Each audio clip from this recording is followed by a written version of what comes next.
सभी लोग को राम राम, सभी लोग को प्रणाम। सीताराम, जय श्री राम राम राम।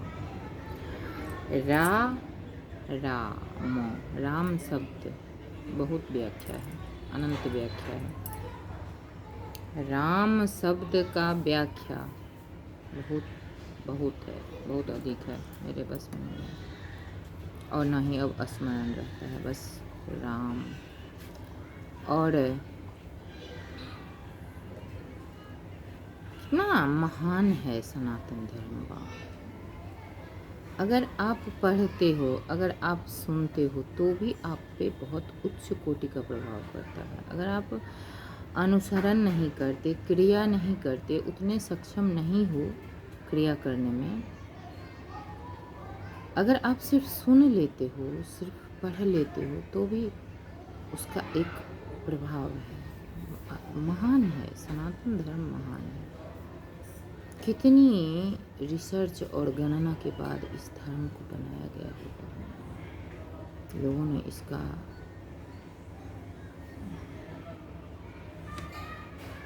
फाउंडेशन, मतलब लोगों ने बनाया तो धीरे धीरे बना, एक बार ही नहीं बना। बहुत चीज़ें उसमें संलग्न होती गई, शामिल होती गई, हो ही रही है, अभी भी हो रही है। कितने महान है, कितने आश्चर्य, अलौकिक, अद्भुत। सनातन धर्म एक जीवन शैली है, एक जीने की कला है, एक आत्मा है। जैसे आत्मा होती है उस तरह सनातन होते हैं, सनातन धर्म होते हैं।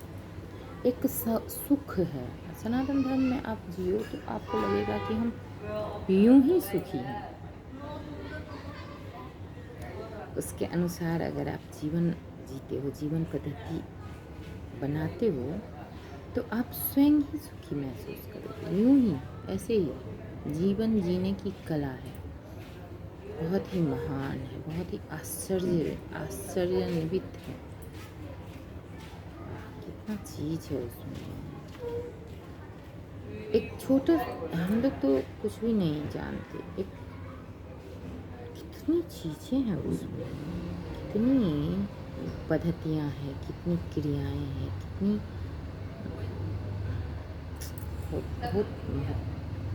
बहुत अगाध है, विस्तार है।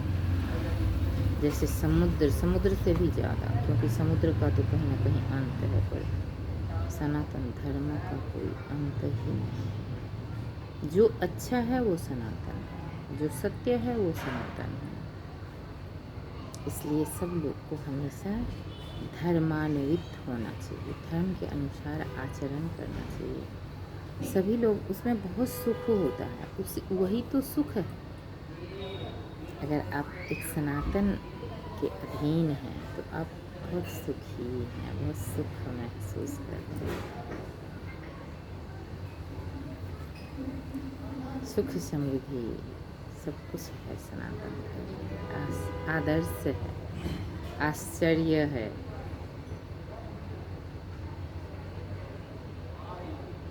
सनातन जय हो, राधे राधे। तो हम यह कह रहे थे, आज चित्रकेतु जी का मोह भंग हुआ है। उनके नारद जी और उनके साथ एक ऋषि थे, क्या नाम भूल रहे हैं, उन्होंने उनके मृत पुत्र के आत्मा को बुलाया और उनसे पिता शोकाकुल पिता चित्रकेतु थे, उनसे बात कराया और उन्हें कहा कि आप पूर्व जन्म में क्या थे, पिछले जन्म में क्या थे और आपने कितने। तो उन्होंने कहा कि नारद जी, आप तो जानते हैं कि मनुष्य अपने कर्म के अनुसार जन्म लेता है। पूर्व जन्म में मैं क्या था, किसका सगा था, किसका संबंधी था, अब आगे जन्म में मैं क्या रहूँगा, पशु रहूँगा, पक्षी रहूँगा, पेड़ पौधा, कौन किसको जानता है। सब अपने कर्म के हिसाब से जन्म लेते हैं और सगे संबंधी की हर जन्म में हम किसी न किसी के सगे संबंधी रहे होंगे। यह तो शरीर है, जन्म मृत्यु होता रहता है, इसमें कोई किसी का सगा संबंधी नहीं है। तो हम जब जन्म लेते हैं तब हमें बताया जाता है और हम उस जन्म के अनुसार सगे संबंधी बनाते हैं। उसके पहले भी हमारे कई जन्म हो चुके हैं, उसमें भी कई लोग हमारे सगे संबंधी रहे होंगे। इस तरह की बातें नारद जी के साथ उस आत्मा की हुई है और चित्रकेतु, राजा चित्रकेतु से उस आत्मा से बात कराया गया है। उन्होंने कहा कि यह तुम्हारे पिता हैं और तुम्हारे लिए शोका हुआ। तब उस आत्मा ने कि हम सभी लोग कई जन्म ले चुके हैं और कई आगे भी लेने पड़ेंगे, और हम लोग इस मोह में रहते हैं कि यह मेरा भाई, यह मेरा पिता, यह मेरे पुत्र। ऐसा कुछ नहीं है। हम लोग ऐसे ही जन्म मृत्यु के चक्कर में भटकते रहते हैं। ऐसी कथाएं हुई है बहुत बड़ी, बहुत उच्च कोटि की। और ये सब कथाएं सुनने के बाद राजा चित्रकेतु को विरक्ति हुआ है और वो विरक्त हुए हैं। और वो जो रानियां थी जिन्होंने विष दिया था उस बच्चे को, वो लोग सब बाल हत्या के अपराध में गंगा जी में जा कर के अपना किया है, पश्चाताप किया है। और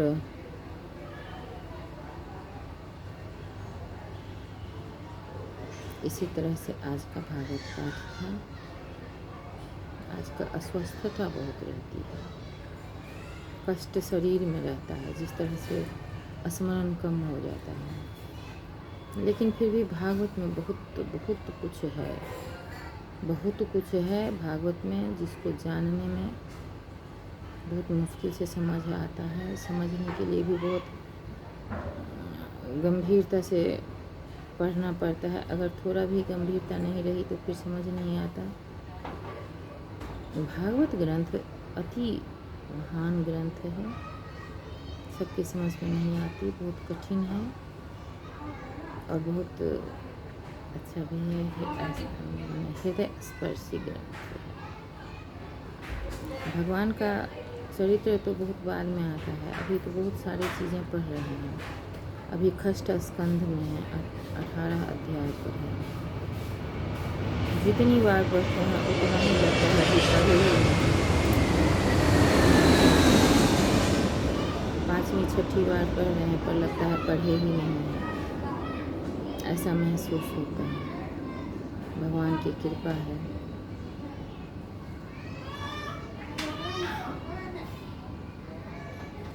अब जो है सावन मास है, सावन मास में महादेव की कृपा बांधवों पर बहुत रहती है। लोग सब बाबा की सेवा में संलग्न रहते हैं, बड़े धूमधाम से बाबा की सेवा करते हैं, बड़ी आशा और तृष्णा के साथ। बाबा दानी हैं तो कुछ दान पुण्य जरूर करेंगे। तो मनुष्य जीवन तो आशा और लोभ मोह में ही कट जाता है। इस तरह आज भागवत में राजा चित्रकेतु का विरक्ति का अध्ययन हुआ और नारद जी द्वारा बहुत तो कुछ समझाया गया एवं प्रकार से।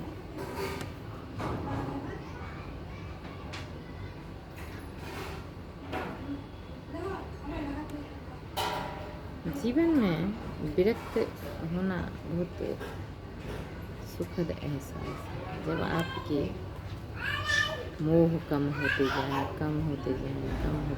तो मोह कम हो जाता है तो आनंद अधिक होता है। मोह ज़्यादा रहे तो कष्ट अधिक होता है। तो ये भी एक भगवान की कृपा है कि अगर मोह कम होती जाए तो आनंद अधिक होता है, क्योंकि मोह ही कष्ट का कारण है।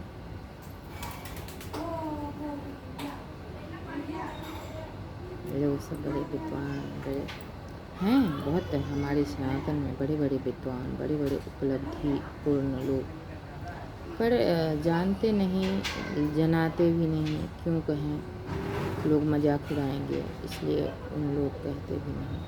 कुछ साधु संत हैं जो लोगों को कहते रहते हैं ये सोचकर कि मैं तो गुजर रहा हूँ तो कुछ दे सकूँ, कभी किसी को ज़रूरत हुई तो अपना लेंगे, इसलिए साधु संत सब देते रहते हैं।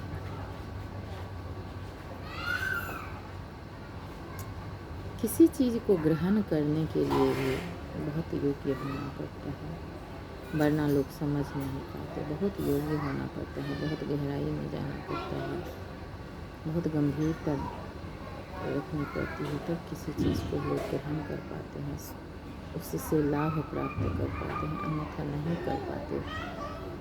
मजाक में ही, लेकिन जब उन चीज़ों का थोड़ा अनुभव होता है तो पश्चाताप भी होता है कि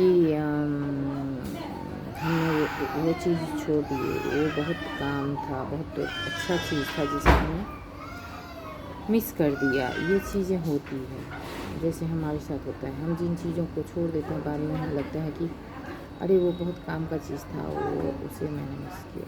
ऐसा होता है।